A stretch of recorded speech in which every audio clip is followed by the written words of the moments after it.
I work at a pet store called Farmer's Pets. If you walked through the front doors, you'd swear it was the most ordinary place in Michigan. The first thing you'd smell is cedar shavings. We keep the bird seed stacked against the left wall, dog food along the back, and rows of brightly colored fish tanks bubbling near the checkout counter. Families come in every afternoon after school. Kids press their faces against the glass, while parents promise they're just looking. Every Saturday, somebody buys their first goldfish, somebody else's hamster escapes inside the store, and somebody always asks if we have a puppy that doesn't shed. From the sidewalk, Farmer's Pets looks exactly like every other neighborhood pet store, and I've worked hard to keep it that way. People think owning a pet store is mostly feeding animals and cleaning cages. The truth is that is maybe 20% of my day. The rest is answering questions, ordering supplies, balancing invoices, repairing filters, helping nervous first-time owners, and convincing children that no, a rabbit and a python should probably not live in the same place. The back of the place, that's a different story. There's an employees-only door beside the fish room. Most customers assume it leads to a storage area or a break room. They aren't entirely wrong. There are shelves back there full of cleaning supplies, extra aquariums, plumbing parts, generators, medical cabinets, and enough dog food to survive the end of the world. But that's only the first hallway. Past another locked steel door is the part of the business I don't advertise.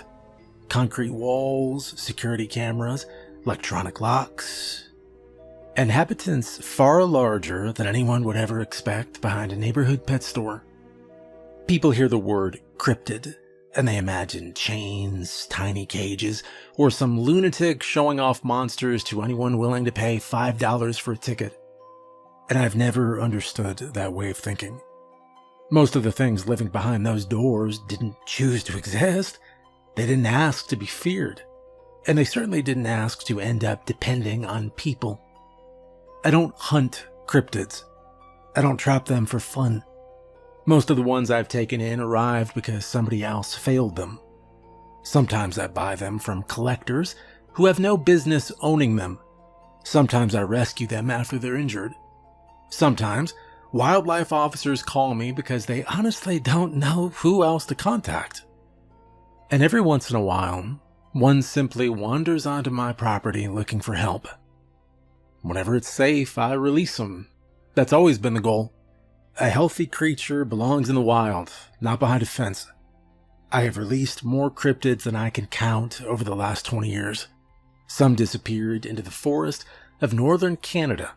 Others ended up on protected islands or inside remote mountain ranges where people almost never go. A few were simply relocated far enough from civilization that they'd never bother anyone again. Watching one disappear back into the wilderness it's my favorite part of the job. Not all of them get that chance. Some are simply too dangerous. Not evil, dangerous. There's a difference. A mountain lion isn't evil, is it? Neither is a great white shark. You still don't want either one wandering through an elementary school parking lot. Some cryptids are exactly like that. If I release them, people would die. If someone else tried to keep them, they'd probably die too. So they stay here. Not inside little cages, not chained to concrete floors. If an animal spends its entire life pacing 10 feet back and forth, you've already failed it. The property behind the store covers just under 3 acres. Most people driving past have no idea it's there because the trees hide nearly everything. Over the years, I've built wooden enclosures, reinforced fields, artificial caves, indoor climbing habitats, ponds, tunnels, flight aviaries, and one underground containment bunker that took almost 2 years to finish. Every habitat is designed around the creature living inside it. That has always been my philosophy. Respect doesn't make them harmless, just makes me less of a monster. Now, Roger Sims has worked for me for almost 9 years now, and he still thinks I'm too soft. If it can rip your arm off, it doesn't care how nice you are, he always says. And he's probably right. I never confuse kindness with safety. Every enclosure has redundant locks, every gate has 2 exits, every feeding routine follows the same checklist we have used for years.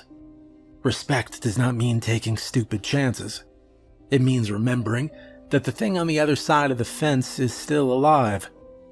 Roger and I disagree about plenty of things, but we've managed to keep each other alive so far. He handles maintenance, I handle most of the medical work, and between the two of us, the place runs surprisingly well. Most days. The hardest part of my life has nothing to do with cryptids. It's my daughter, Samantha. She's 12. About 6 weeks ago, she was diagnosed with seizures. The doctors are still trying to find the right medication. And so far, they have been wrong twice. The first seizure happened in our kitchen. She hit the tile hard enough to crack one of her front teeth. The second happened while walking down the hallway. She fell into the wall before collapsing onto the floor. And I was not home for either one. Roger thinks the creatures behind the store are the most dangerous things I deal with, and he could not be more wrong. Now every time my phone vibrates while I'm working, my stomach knots up before I even look at the screen. I have stitched creatures together that most people would run from. I have stood 20 feet away from things capable of killing me in seconds. And none of that scares me the same way seeing Samantha's name on my phone does. The funny thing is, after everything I've seen over the years, the first cryptid I wanted to tell you about, it's not the biggest, not the strongest, isn't even the one I planned on keeping. I found it bleeding behind my loading dock on a cold Tuesday morning. And if I hadn't seen it, it probably would have died before lunch. Now, like I said, I found it behind the loading dock on a Tuesday morning. It had rained hard the night before, and the alley behind Farmer's Pets was still full of shallow puddles. The dumpster lid was hanging open because Roger had forgotten to latch it again, and a wet cardboard box had collapsed beside the back door. I remember stepping over it with a case of frozen mice under one arm, already annoyed because the delivery truck was late and the front register was acting up. Then I saw the bird. First I thought it was dead. It was lying near the edge of the concrete ramp, half under the metal awning, soaked through and barely moving. Black and white feathers stuck to the pavement around it. One wing was spread at a bad angle. The other was tucked tight against its body. Blood had run down the slope of the dock and mixed with rainwater in a thin pink line. I set the case of mice down, and the crow barely opened one eye. That was the only reason I knew it was still alive. Wasn't a normal crow, at least not one I'd ever seen in Michigan. It was big, its body was mostly black, but its chest and the lower half of its face were white. The pattern made it look almost painted. Its beak was dark gray, cracked near the tip, and its feet kept flexing against the wet concrete, like it was trying to stand but couldn't remember how. Roger Sims came out behind me, carrying a mop bucket. He stopped in the doorway and said, What now?" I crouched beside the bird and saw the wound. Somebody had shot it. The bullet had gone in high near the shoulder, torn through muscle, and missed the center of the chest by less than an inch. I could see where the wing had tried to fold and couldn't. Every breath made the feathers around the wound tremble. Roger leaned over my shoulder. "Leave it." I didn't answer. "James, that thing, it's gonna be dead before lunch." The crow blinked again. Its beak opened, but no sound came out. I slid both hands under it as carefully as I could. It weighed almost nothing. Wet feathers, hollow bones, one weak heartbeat tapping against my fingers. It tried to bite me once, but it didn't have the strength. The beak only clicked against my glove. Roger sighed. "You gonna spend 3 hours and $200 trying to save a bird that is not going to make it, my friend." "Open the treatment room," I said. Roger looked at me for another second, then went inside. I carried the bird through the back door, past the storage shelves, and into the small treatment room beside the quarantine hole. That room had seen worse things than a wounded bird, let me tell you. The walls were wet tile. The floor was sealed concrete with a drain in the middle. We had a stainless steel table, a surgical light, oxygen, suture kits, antibiotics, heating pads, and a cabinet full of supplies I hoped most customers never noticed on invoices. I set the crow on a folded towel. It didn't fight, and that worried me more than if it had. Before I started, I emptied my pockets onto the counter beside the sink. Keys, wallet, phone, loose receipts, and a small plastic container of mints. I set everything in a line without thinking about it. I always did that before working on something small. The last thing you want is to lean over an injured animal and drop your keys onto it. Roger stood in the doorway with his arms crossed. "You want me to call Wendy?" "Yes," I said. "She's gonna tell you the same thing I told you." "Great, thanks. Then she can tell me while I'm working." Roger made the call. I cut away the matted feathers around the wound. The crow flinched once when the scissors touched the torn muscle, and then went limp again. I cleaned the area with warm saline first. Blood kept welling up. Not fast enough to mean an artery, but steady enough that I had to keep pressure on it. Wendy Parker answered on speaker after the fourth ring. "Well, what did you find this time?" "Crow," Roger said. "Shot. James is being James." "Entry wound near the right shoulder. Wing compromised. Still breathing. Weak pulse," I said. There was a pause. "Regular crow?" Wendy asked. I looked down at the white face and chest. "I don't know," I said. She walked me through what she could from the phone. I'd done plenty of field surgery before, but birds are delicate in a way most mammals aren't. Too much pressure breaks bones. Too much blood loss ends it. Too much anesthesia kills them faster than the injury. We kept it light. Warmth, oxygen, local anesthetic. Very careful work. The bullet fragment came out after 40 minutes. It was small, dull, ugly, flattened on one side. Somebody had shot it with a low-caliber round, probably from close enough that they knew exactly what they were aiming at. And that made me angry. Not surprised, just angry. Roger noticed the look on my face. "People shoot crows," he said. I dropped the fragment into a metal tray. It made a tiny sound, barely louder than a coin hitting a sink. The wound took almost 2 hours to clean and close. The muscle around the shoulder was torn but not destroyed. The wing wasn't broken, but the joint had swollen badly. I wrapped it tight against the body to keep it from trying to use it. And then I gave fluid, antibiotics, and placed the bird in a cardboard recovery box lined with clean towels and soft packing material to hold warmth around it. And by then, the storefront had opened. I could hear the bell over the entrance every few minutes, a child laughing near the fish tanks, Roger talking to a customer about rabbit pellets, normal sounds from the normal half of my life. The crow lay in a box under a heat lamp, eyes closed. It looked dead again.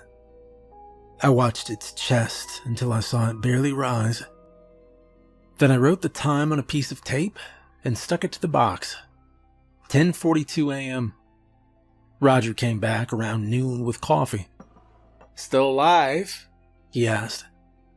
"Yeah, for now." He looked into the box and shook his head. "You know, it's probably not going to thank you." "I didn't ask it to," I said. "Yeah, that's not what I'm saying. You do this like there is some moral scorecard out there." I adjusted the heat lamp and checked the bird's breathing again. Roger leaned against the counter. "You know you can't save everything, James." "I know that." "No, you can say that, but you don't act like it." I looked at him then. You know, he wasn't being cruel. Roger was blunt, but I knew him and he wasn't cruel. He had seen enough things die in that building to know when hope was expensive. He also knew I usually paid anyway. "It's alive right now," I began. "That's enough." And Roger didn't argue with that. The crow made it through the afternoon. It made it through closing. Before I left that night, I checked the bandage one more time. The bird still hadn't stood. Its eyes opened when I touched the edge of the box, and this time it made a faint clicking sound with its beak. "Easy," I said. It watched me through barely opened eyes, and then closed them again. I lowered the lid halfway to keep the heat in, but left enough space for air, and then I closed the treatment room door, locked the back entrance, and I went home. The next morning I came in early. The sun wasn't fully up yet, and the front store was still dark except for the blue glow from the fish tanks. I unlocked the back door, turned off the alarm, and went straight to the treatment room. I expected to find the crow dead. I didn't want to, but I had done this long enough to know what overnight usually meant for something like that. When I opened the door, I could see something. A black and white shape lay crumpled inside. My stomach dropped. For a second, I just stood there in the doorway. I remember feeling stupid for being surprised. Roger had told me Wendy had sounded very doubtful. Even I had known the odds were very bad. And then I heard a call from across the room. Not loud or strong, but clear. I turned. The crow was near the supply cabinet, hopping slowly across the concrete floor. One wing was still wrapped tight against its body. The other flicked for balance. It jumped once, landed badly, bumped into the bottom drawer, and stared at me like the drawer had done it on purpose. The thing in the box wasn't its body. It was the towels and loose packing material I'd tucked around it for warmth. Some of the white stuffing had pulled free and stuck to the bloody gauze, making a shape that looked like feathers from the doorway. I let out a breath I didn't realize I was holding.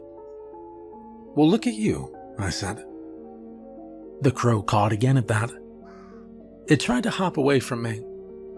Made it about 10 inches and had to stop. Still couldn't fly, probably couldn't even climb, but it was up, moving, alive. Roger appeared behind me a minute later with his jacket still on. "It die?" he asked. The crow cawed. Roger looked past me. "Will you look at that?" he said. The bird hopped sideways and knocked over a roll of gauze. I stepped carefully into the room and closed the door behind me so it couldn't get into the hall. The crow watched every move. It didn't panic, didn't throw itself against the walls. It just kept a few feet between us and hopped whenever I came too close. I picked up the box and set it back under the heat lamp. The crow ignored it. Roger pointed at the counter. I looked over, and at first I didn't know what he meant. And then I saw the small plastic container beside the sink. The mints I had taken out of my pocket before surgery. The one that had been full the morning before. It was empty. Every green Tic Tac was gone, and the lid was still snapped shut. I picked it up and turned it in my hand. There were no cracks in the plastic, no bite marks, no spilled mints on the counter or floor, nothing sticky or crushed, just an empty container that had been full when I set it down. Roger looked at the crow. The crow looked back at Roger, and Roger said, "I guess somebody likes mint." I should have put the bird back in a cage after that. I didn't. I had a feeling that somehow it would just get out again, so I left the box open. The wolf dog. People always ask me which cryptid I'd least like to meet alone in the woods. Most expect me to say the Mongolian death worm. Some guess the Mothman. The answer is neither. It's the wolf dog. Not because it's the strongest thing on my property, it isn't. Not because it's the fastest, it's fast, but it's probably not that either. The problem is that it thinks. There are plenty of dangerous animals in the world. Grizzly bears, Cape buffalo, saltwater crocodiles, they're all dangerous. The difference is that those animals mostly react to whatever is happening right now. The wolf dog plans. I bought him almost 11 years ago from a ranch in western Montana. The owner had inherited him from his grandfather and spent nearly 3 years pretending it was simply an unusually large wolf hybrid. It wasn't. The county eventually got involved after 4 head of cattle disappeared from neighboring properties without leaving so much as a drag mark. Nobody could prove the wolf dog was responsible. Nobody wanted to keep him either. And that's how he ended up with me. Most people picture cages when I tell them I keep cryptids. And they couldn't be more wrong. The wolf dog enclosure sits almost 300 yards behind the main building. You can't even see it from the parking lot because the tree lines hide nearly everything. Getting there means driving a small utility cart through 2 security gates before reaching the outer fence. The enclosure itself covers a little over 2 acres. Rolling hills, tall pines, natural grass, a creek that runs through the center. 3 artificial dens built into the hillside, large boulders for shade, several reinforced feeding stations. From a distance, it looks less like an enclosure than a private nature preserve. That's intentional. If something spends its life behind a fence, I believe it deserves enough room to actually run. Predators that pace tiny cages eventually lose their minds. And I won't do that to anything. Not if I can help it. Roger says I spoil him. I say exercise is cheaper than rebuilding fences. We park beside the outer gate. Roger grabbed the meat bucket while I unlocked the first door. "You see him?" he asked. I looked across the hillside. Nothing. Just grass moving in the wind. "Not yet." Roger smiled. "He's watching. He always is." We entered the safety corridor between the 2 fences.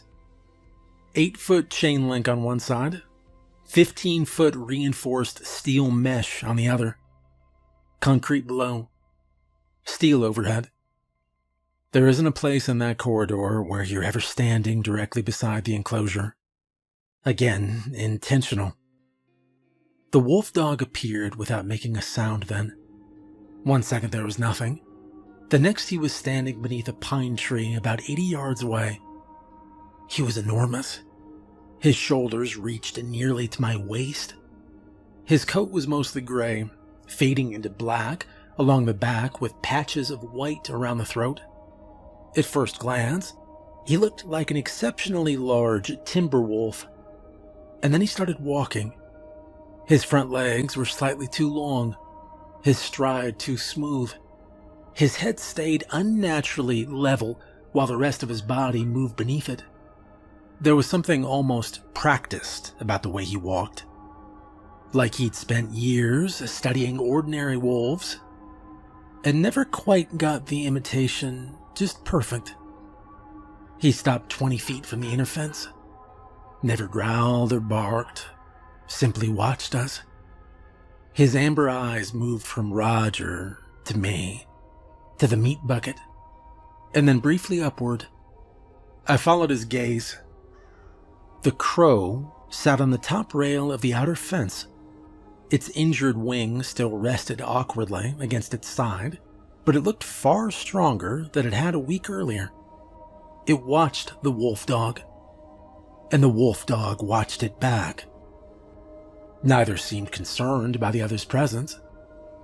Roger opened the feeding hatch. "I still don't like this."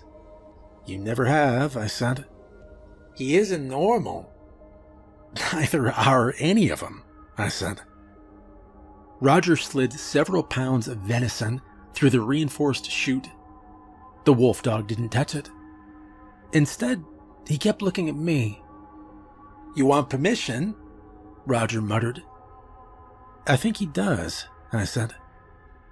I stepped closer to the fence. "Breakfast?" And only then did the wolf dog lower his head. He carried the meat several yards away before eating, never rushed or snapped, never acted possessive. Predators don't always need aggression to remind you that they are very dangerous. Sometimes confidence is worse. Roger folded his arms. The wolf dog finished eating, then lay down in the grass. Roger shook his head. "I don't like when they start acting friendly." Before leaving, I always walk the perimeter fence, every post and latch, every camera. The wolf dog followed from inside, matching my pace almost the entire way around the enclosure. Never trying to get closer, never falling behind, just walking.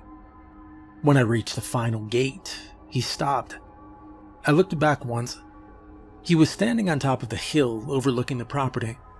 Behind him stretched 2 acres of trees, grass, creek, and open sky. More freedom than most zoos ever give their wolves. Still, a fence was a fence, and I hated that. But I hated the alternative more. The wolf dog watched until I disappeared through the second gate. The crow remained perched on the fence long after we drove away. And for reasons I couldn't explain, the wolf dog never took his eyes off it. Entity 3. The Mothman. If you ask 10 people what they think the Mothman looks like, you'll probably get 10 different answers. Some imagine glowing red eyes, some picture a giant owl. Others think it's some kind of demon with wings.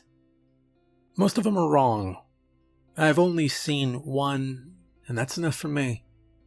The Mothman arrived almost 7 years ago after a logging cabin in West Virginia found it tangled in the cables of an abandoned radio tower. Nobody knew how long it'd been hanging there.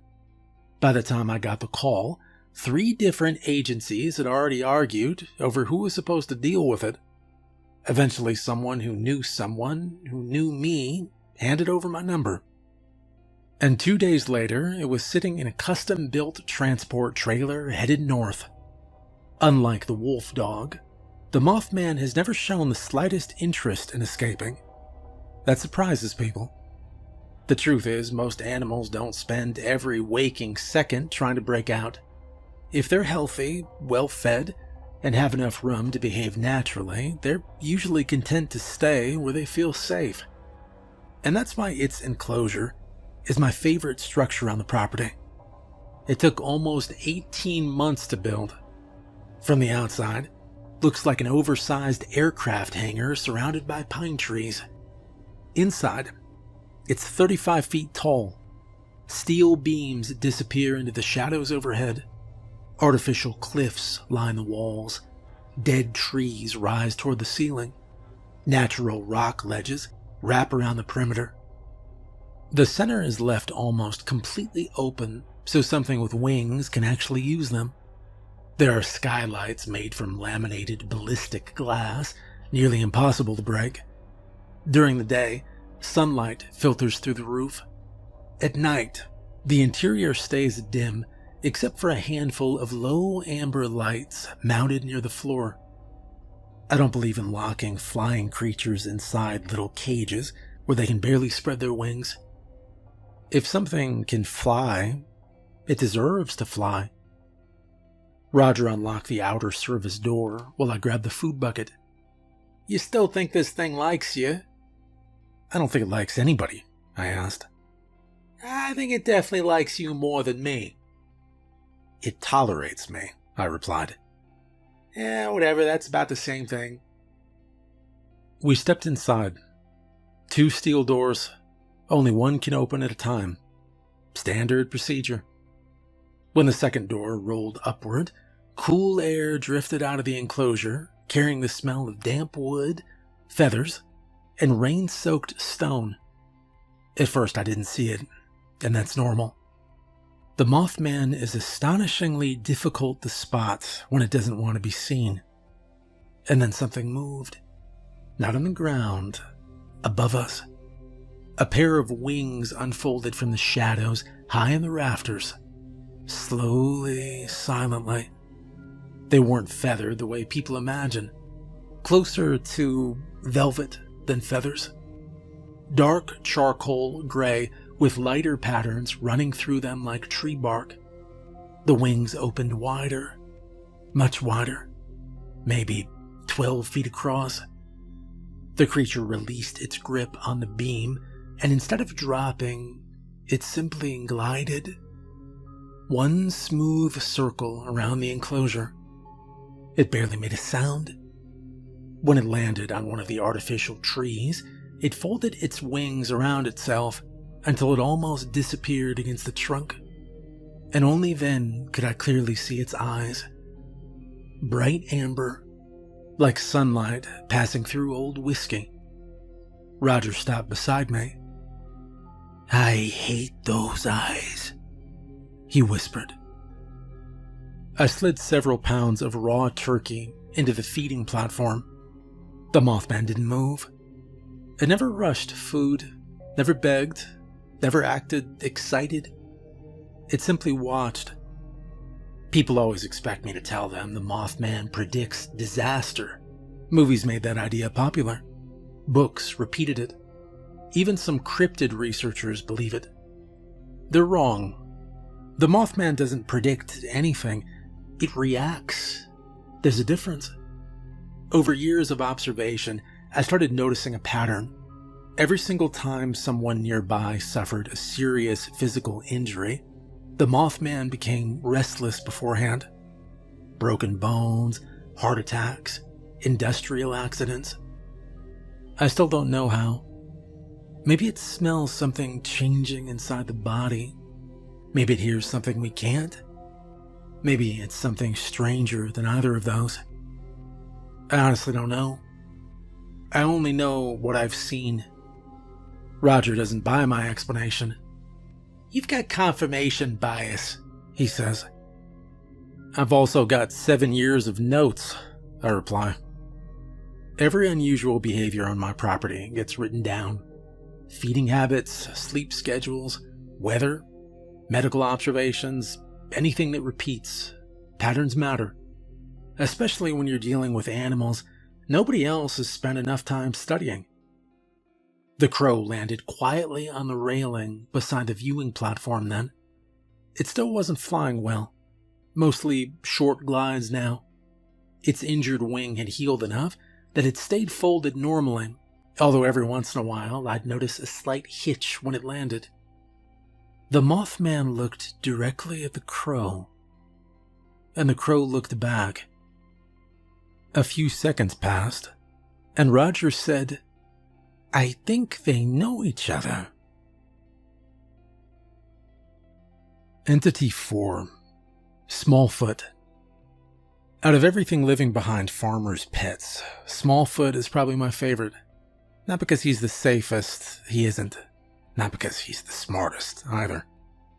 I like Smallfoot because, despite everything strange about him, he reminds me more of an ordinary animal than almost anything else I keep. If you've ever watched a raccoon spend 15 minutes trying to steal a half-eaten hot dog from a garbage can, you already understand about half of his personality. The other half is pure trouble. The first time I saw him, I actually laughed. Not because he looked ridiculous, because he looked impossible. Most people picture Bigfoot as some enormous, 8-foot-tall giant stomping through the woods. Smallfoot looked exactly like one, just shrunk down. He stood barely 3 foot tall. Broad shoulders, long arms, dark brown hair covering nearly his entire body except his face and palms. Massive feet, heavy brow, deep black eyes that never seemed to miss anything. If someone had photographed him standing beside an ordinary Bigfoot, you'd swear they were the same species. One just happened to be much, much smaller. I got him from a retired park ranger out west. The ranger claimed a logging company had accidentally bulldozed part of a cave system during road construction. Most of the colony disappeared into the forest. This one didn't. He broke his ankle. The ranger spent nearly a month nursing him back to health before realizing there was no safe place to release him. The logging operation had expanded. The surrounding forest had become hiking trails. People were everywhere, and eventually he called me. That was almost, 5 years ago now. Unlike the wolf dog, Smallfoot could probably survive in the wild. The problem is not survival, it's people. Sooner or later, somebody would post a video online, then helicopters would show up, news crews, hunters, collectors. I'd rather he spent his life here than become somebody's laboratory experiment. And if I find a good, solid option to release him later, I will. His habitat covers almost an acre. No bars, tiny cage, an actual forest. Live maple trees, pine trees, large climbing logs, natural boulders. A shallow creek running through the center. Artificial caves built into the hillside. Platforms suspended high in the branches. Rope bridges, puzzle feeders, hidden compartments. Things to climb and tear apart and investigate. Intelligent animals get bored. Bored animals become destructive. So every week I change something. I move a log, I hide food somewhere new, build another climbing frame, replace puzzle boxes, anything to keep him thinking. Roger calls it enrichment. Smallfoot, I think he calls it a challenge.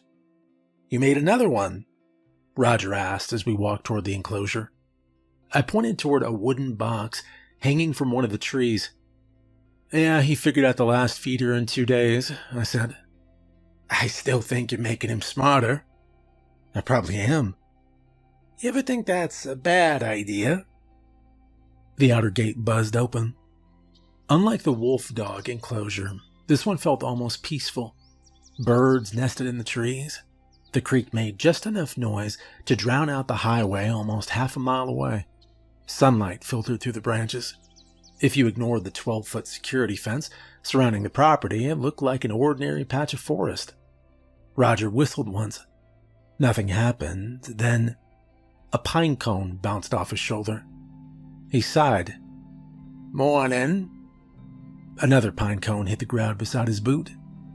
"Okay, you done?" A third one landed directly on top of his hat. I couldn't help laughing. Roger looked up. "Ah, right, I know you're up there." Leaves shook overhead. A small, hairy face slowly appeared between the branches. Smallfoot grinned, then disappeared again. "You encourage this," Roger muttered. "I absolutely do," I said. We walked deeper into the enclosure. Halfway to the creek, I stopped beside a weatherproof storage box. Empty. "That's odd." "What?" "The tools," I said. "What tools?" "The pruning shears."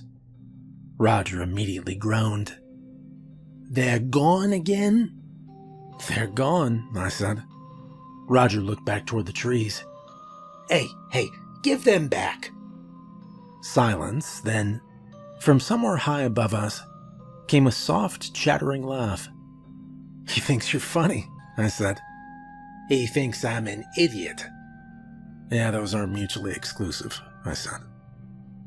And we spent the next 10 minutes looking. Not because we needed the shears immediately, because this had become part of our routine. Smallfoot never destroyed things. He collected them. Flashlights, tape measures, coffee mugs, garden gloves, extension cords, all kinds of things.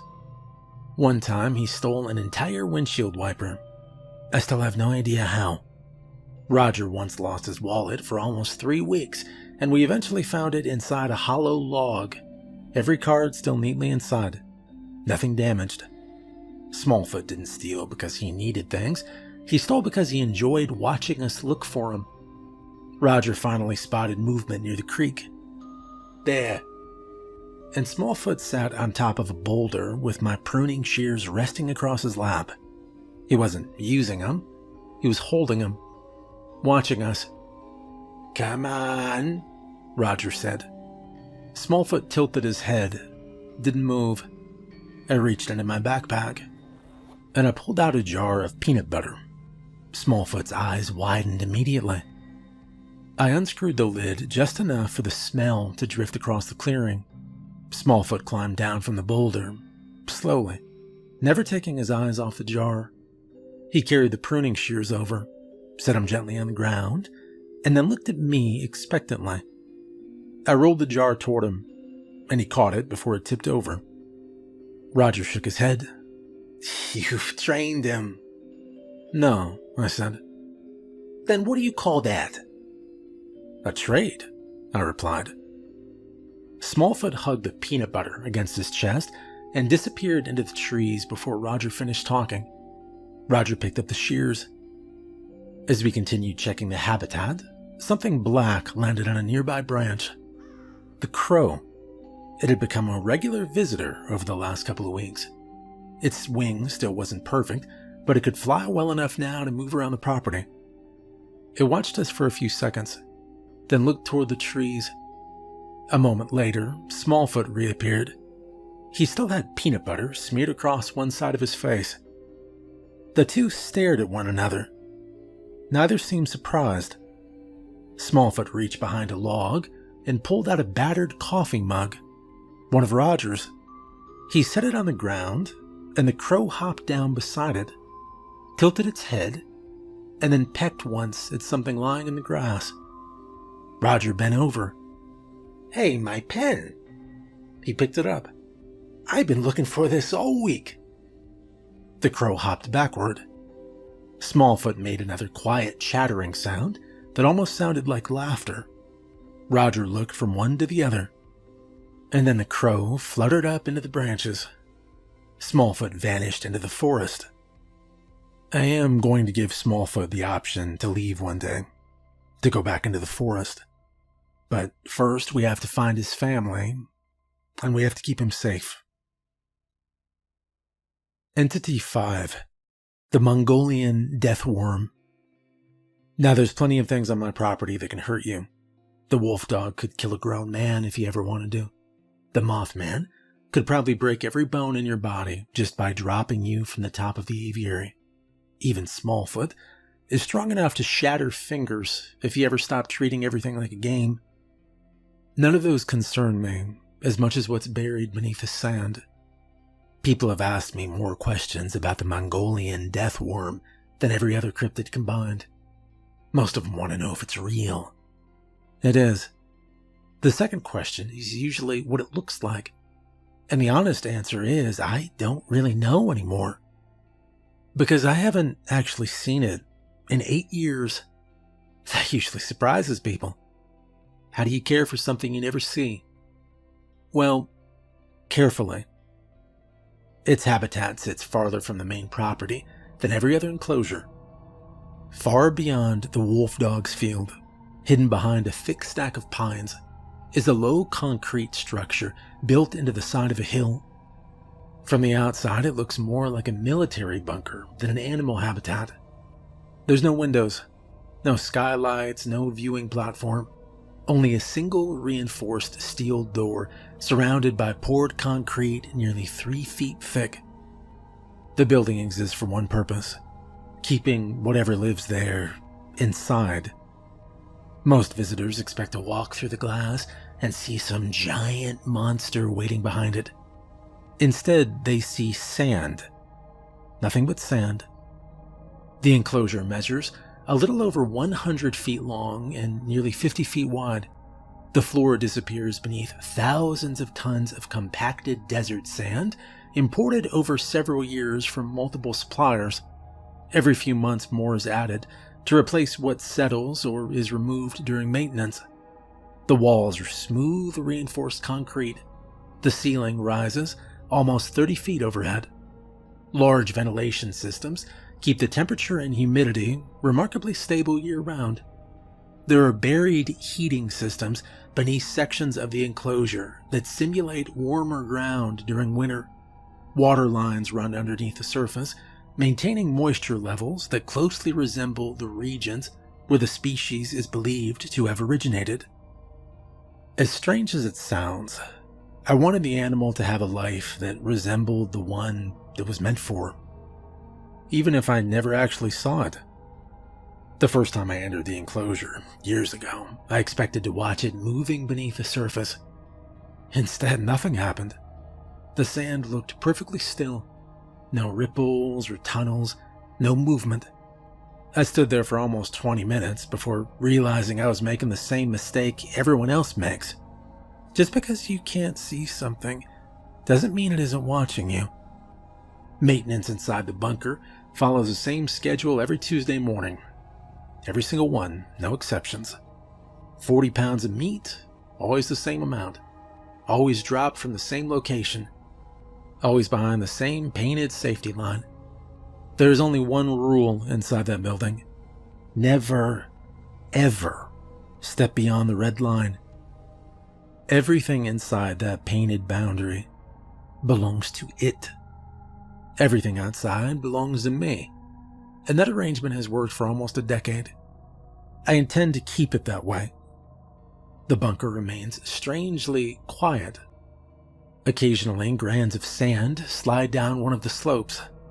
Otherwise, nothing. It's the quiet that unsettles people. Silence makes you listen harder. Eventually, your imagination starts inventing sounds that aren't really there.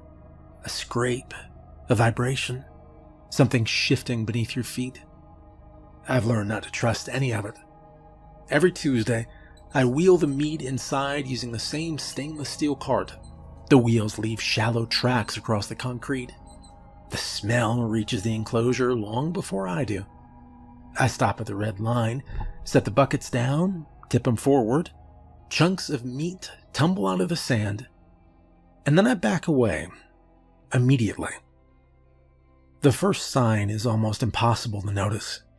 One tiny depression, then another. Then the sand begins folding inward. The meat slowly slides downward. One piece disappears, then another. Then the buckets themselves tip over and vanish beneath the surface, without making much more noise than a rock dropped into dry dirt. The sand settles, and within moments the enclosure looks untouched. That's why I haven't seen the worm in 8 years. I don't need to. Every Tuesday it reminds me it's still right there. People sometimes ask why I don't install cameras beneath the sand, and I've tried 3 times. The first camera stopped transmitting after 2 days. The second lasted almost a week. The third disappeared completely. We excavated for nearly 2 days before giving up. Whatever lives under that sand either destroys equipment or simply carries it away. I decided I didn't need to know which. Some mysteries don't need solving. They just need respecting. And that's true for most of the animals on my property. Curiosity has killed far more people than ignorance ever has. I never stand at the red line longer than necessary. I never test boundaries. I never throw objects into the enclosure just to see what happens. Those are the kinds of decisions people make right before becoming cautionary tales. The bunker is the only habitat on my property that genuinely feels like a prison. Not because it's small, it's enormous. Not because it's neglected, it receives constant maintenance. Because there's simply nowhere on Earth where I could safely release what lives beneath that sand. The wolf dog could disappear into the wilderness. Smallfoot might someday have a chance. Even the Mothman could probably find some forgotten stretch of mountains where nobody would ever notice it. Maybe one day he will. The death worm has no such future. If it escaped, someone would eventually die. Probably a lot of people. That thought has always bothered me. Not because I doubt the decision, but because I know it never chose it. It didn't ask to spend its life beneath reinforced concrete. It simply exists according to its own nature. The least I can do is make that existence as comfortable as possible. When the feeding was finished, I closed the bunker door and secured the locks one by one. The forest outside felt strangely bright after the dim interior. Birds were singing. A breeze moved through the pines. For a few moments, it was easy to forget what lay beneath a hill behind me. And then somewhere across the property, a long, hollow scream echoed through the trees. The Mothman. The sound carried farther than I'd ever heard before. I looked toward the main buildings. The crow burst into the air above the rooftops, circling once before flying toward the front of the property. And for reasons I couldn't explain, watching it leave filled me with a sense of urgency I hadn't felt in years. Without stopping to think about why, I started running toward my truck. By the time I reached the parking lot, I'd already convinced myself I was overreacting. The Mothman had screamed before. Not often and not like that, but enough times that I couldn't justify panicking every single time it happened. Still, I drove home faster than I should have. The entire trip took less than 12 minutes. I don't remember a single traffic light. I don't remember passing the grocery store or the gas station I drove by almost every day. I just remember pulling into my driveway and immediately noticing something wrong. The back gate stood open. Samantha never left that gate open. Not once. She'd grown up around my property long enough to understand that habits kept people safe. Close the door, lock the gate, tell someone where you're going. Simple, important things. I parked crooked, left the engine running, and walked through the front door. The TV was on. A bowl of cereal sat on the coffee table, still half full. Her phone rested beside it. And that made my stomach drop harder than anything else. Samantha never went anywhere without her phone anymore. Not after the diagnosis. If she felt an episode coming, she was supposed to call me immediately. That had been our agreement. I picked it up. The battery was almost full. No missed calls or messages. No explanation. I called her name. Nothing. I checked every room. Nothing. The house wasn't that large. It only took 2 minutes to know she wasn't anywhere inside. So I went back outside. The yard behind our house backed up against several acres of woods. Nothing dense enough to get lost in forever. Dense enough that finding someone lying on the ground wasn't always easy. I searched the garden first. And then the swing set we'd built when she was 6. Then the small walking trail she'd worn through the trees over the years. Nothing. And every second that passed made my thoughts worse. What if she'd had a seizure? What if she'd fallen? What if she'd hit her head? I started calling her name louder. The woods answered with birds. Nothing else. I reached the old equipment shed near the edge of the property. Empty. The small creek behind it. Empty. I doubled back toward the house, trying to think instead of panic. If she'd gone walking, where would she have gone? If she'd collapsed, where wouldn't I have thought to look? Something landed on the mailbox beside the driveway then. The crow. It looked healthier than ever. The damaged wing still sat a little lower than the other, but only if you knew what to look for. It stared at me, then it gave one sharp caw. I barely noticed. My attention stayed on the woods. Another caw. When I looked back, the crow had flown about 30 yards toward the tree line. It landed on a fence post, turned, looked directly at me, then cawed again. The crow flew again. Another fence post, another caw, and this time it didn't look away. It simply waited. I don't know why I followed. Maybe because I'd already searched everywhere else. Maybe because panic makes people do strange things. Maybe because deep down, I remembered every strange thing that bird had done since the morning I found it bleeding behind my loading dock. I started walking. The crow immediately flew farther. Not far, just far enough to stay ahead of me. It never disappeared into the trees, never flew out of sight, always stopping somewhere visible, always waiting. Fence post, tree branch, old stump. Caw, wait, fly again. I followed it across the back field, past the equipment shed, beyond the garden, toward a part of the property Samantha almost never visited. An old pile of storm-felled trees sat near the far fence. Several years earlier, I'd stacked the larger logs there, intending to cut them into firewood. Tall grass had grown around the pile, and the crow landed on the highest log. It didn't fly again, it only looked down. I hurried the last few yards, and at first I didn't see her. And then I noticed one white sneaker sticking out from behind the logs. Everything else disappeared, and I ran. Samantha lay on her side in the grass, one arm tucked awkwardly beneath her, leaves stuck to her shirt.